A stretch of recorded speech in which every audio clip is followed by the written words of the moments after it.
going to show you today how I prepare the best way, in my opinion, to prepare a file for DTF transfers, removing the white background. I'm going to use a file that a customer sent me on yesterday. First, I'm going to open Affinity Photo. Then I'm going to open the file. It's an October birthday file that she sent. It's a JPEG.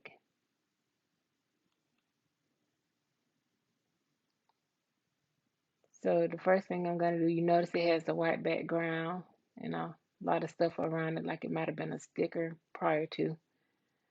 So we're going to use the flood erase tool. Once you see that checkerboard background, that means that it has erased the white, or at least some of it. So we're going to go into the little small spaces and click and take away the white that did not get removed the first time. Don't forget the little small spaces that you might not pay attention to. Let's see.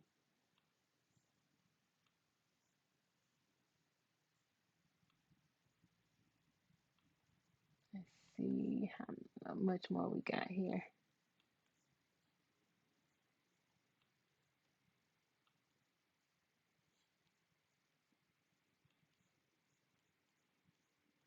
Trying to make sure I don't leave anything behind. Oh, okay, so you see this white here? You see the difference between this and this? There you go. Take away that. And here go a little bit extra. You don't want to leave it, in a little space. And then when you put the transfer on your shirt, you see the white poking out instead of the color of the shirt that you posted on.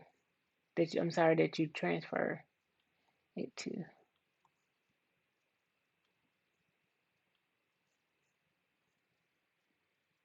Okay, I think let's look over one more time to make sure.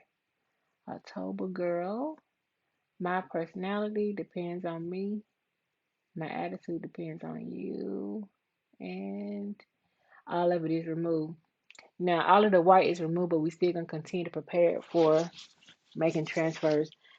I prefer the best way to do the transfer is to crop as much space out as you can without altering the design.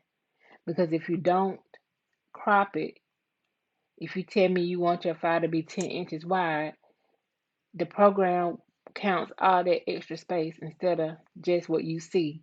So your file is actually smaller than the 10 inches that you want.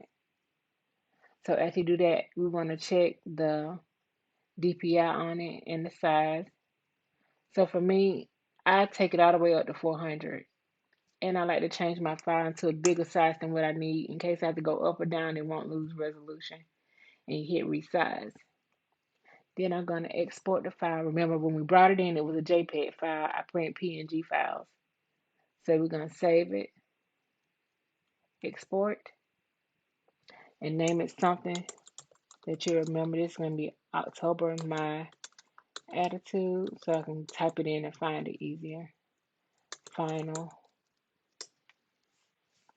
And I'm going to show you the difference between the original file I got yesterday and the file after we took out the white background. So the file she sent was the JPEG. And then the file, let me see, it's still downloading. Upload and download, no. It's still doing it now. Hold on 1 second. Okay. And that is the difference in the file.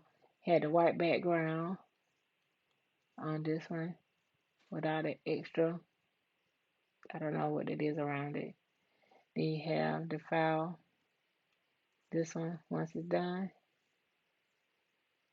Still the same file, but without the white background.